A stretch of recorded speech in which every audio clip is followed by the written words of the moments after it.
আসসালামু আলাইকুম বন্ধুরা, নিশ্চয়ই আপনারা অনেক ভালো আছেন। আজ আমি আপনাদের সাথে খুবই সহজভাবে কিভাবে চুলায় ও ওভেনে এই বিস্কিট তৈরি করতে হয় সেটাই আপনাদের সাথে শেয়ার করব।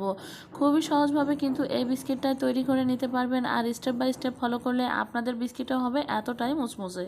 তাহলে চলুন দেখে নেওয়া যাক। প্রথমে একটি মিক্সিং বোল নিয়েছি, তার মধ্যে নিয়ে নিচ্ছি দুটো ডিম। অবশ্যই এখানে ডিমটা রুম টেম্পারেচারে থাকা নিতে হবে। ফ্রিজে থাকলে আধা ঘন্টা আগে বের করে নিতে হবে।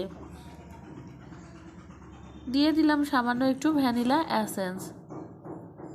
হাফ কাপ দিয়ে দিলাম চিনি। এইখানে চিনিটা আপনাদের টেস্ট অনুযায়ী দিয়ে নিতে পারবেন, কম অথবা আরেকটু বেশি। স্বাদ মতো দিয়ে দিলাম লবণ। যদি মিষ্টি জিনিসে আপনারা লবণ না খেতে চান তাহলে লবণটা স্কিপ করতে পারেন। এখন সব উপকরণগুলো একটা হ্যান্ড হুইসের সাহায্যে খুব ভালোভাবে মিশিয়ে নিচ্ছি। যারা এখনও পর্যন্ত আমার চ্যানেলকে সাবস্ক্রাইব করেননি, প্লিজ আমার নতুন নতুন ভিডিও পেতে আমার চ্যানেলকে সাবস্ক্রাইব করে পাশে থাকা বেল আইকনটি বাজিয়ে দিবেন। এর মধ্যে দিয়ে দিলাম হাফ কাপ পরিমাণ সয়াবিন তেল। এখানে সয়াবিন তেলের পরিবর্তে আপনারা কিন্তু বাটারও ইউজ করতে পারেন। এখন আবারও খুব ভালোভাবে 2 মিনিটের মতো ফাটিয়ে নিচ্ছি। বাসায় কিন্তু আপনারা অবশ্যই ট্রাই করবেন, আর কেমন হলো সেটা কমেন্ট করে জানাবেন।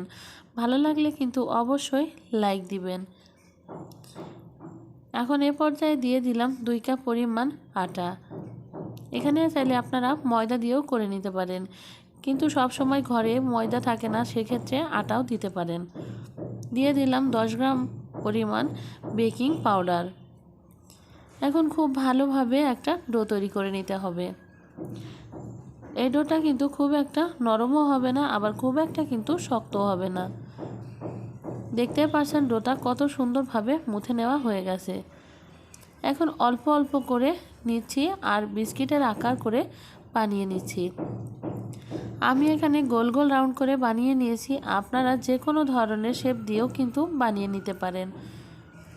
এখন যে বেকিং ট্রেতে আমি বেক করব তার উপরে হালকা একটু তেল ব্রাশ করে নিয়েছি, আর উপরে একটা একটা করে সাজিয়ে দিচ্ছি। এই বিস্কিটগুলো আমি চুলায় বেক করব, তাই মিডিয়ামের থেকে একটু কম দিয়ে কিন্তু বেক করে নিব 20 থেকে 25 মিনিটের জন্য। ঠিক একইভাবে আর একটা বেকিং ট্রে নিয়ে নিয়েছি, আর ঠিক একইভাবে কিন্তু হালকা করে তেল ব্রাশ করে নিয়েছি, আর একইভাবে বানিয়ে এখানে রেখে দিচ্ছি।